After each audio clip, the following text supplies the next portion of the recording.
गौतम बुद्ध का जीवन हर किसी के लिए प्रेरणादायी है। गौतम बुद्ध बौद्ध धर्म के प्रवर्तक थे।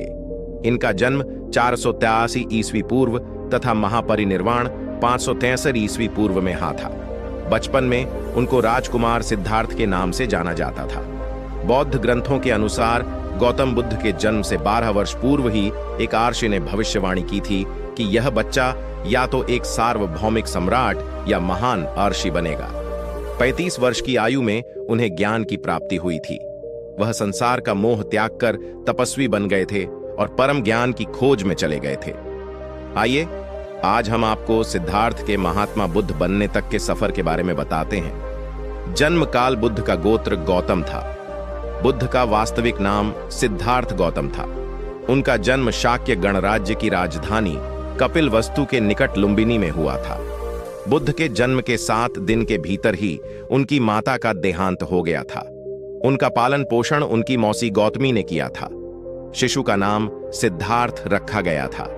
शाक्य वंश के राजा शुद्धोधन सिद्धार्थ के पिता थे। सिद्धार्थ के जन्म से पूर्व हुई भविष्यवाणी से परेशान होकर उनके पिता ने उन्हें तपस्वी बनने से रोकने के लिए राजमहल की परिधि में रखा। गौतम राजसी विलासिता में पले बढ़े। बाहरी दुनिया से आक्रांत, नृत्य करने वाली लड़कियों द्वारा मनोरंजन, ब्राह्मणों द्वारा निर्देशन और तीरंदाजी, तलवारबाजी, कुश्ती, तैराकी और दौड़ में प्रशिक्षित किए गए थे। कम उम्र में ही उनका विवाह राजकुमारी यशोधरा से करा दिया गया। दोनों का एक पुत्र भी हुआ जिसका नाम राहुल था। गौतम बुद्ध की वजह से बदल गया इस स्त्री का जीवन। जाने कैसे सिद्धार्थ बचपन से ही अत्यंत करुण हृदय वाले थे। वह किसी का भी दुख नहीं देख सकते थे। इतने प्रयासों के बाद भी 21 वर्ष की आयु में उनकी अपने राज्य कपिलवस्तु की गलियों में उनकी दृष्टि 4 दृश्यों पर पड़ी। ये दृश्य थे: एक वृद्ध विकलांग व्यक्ति, एक रोगी, एक पार्थिव शरीर और एक साधु। इन 4 दृश्यों को देखकर सिद्धार्थ समझ गए थे कि सबका जन्म होता है, सबको बुढ़ापा आता है, सबको बीमारी होती है और एक दिन सब मृत्यु को प्राप्त होते हैं। इससे व्यथित होकर उन्होंने अपना धनवान जीवन, अपनी पत्नी, पुत्र एवं राजपाट का त्याग करते हुए साधु का जीवन अपना लिया और जन्म, बुढ़ापा, दर्द, बीमारी और मृत्यु से जुड़े सवालों की खोज में निकल गए।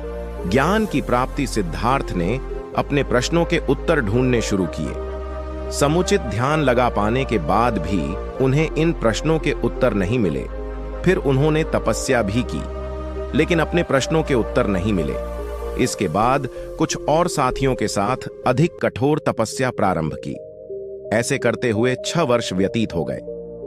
भूख से व्याकुल मृत्यु के निकट पहुंचकर बिना प्रश्नों के उत्तर पाए वह कुछ और करने के बारे में विचार करने लगे थे। एक गांव में भोजन की तलाश में निकल गए, फिर वहां थोड़ा सा भोजन ग्रहण किया। इसके बाद वह कठोर तपस्या छोड़कर एक पीपल के पेड़, जो अब बोधि वृक्ष के नाम से जाना जाता है, के नीचे प्रतिज्ञा करके बैठ गए कि वह सत्य जाने बिना उठेंगे नहीं।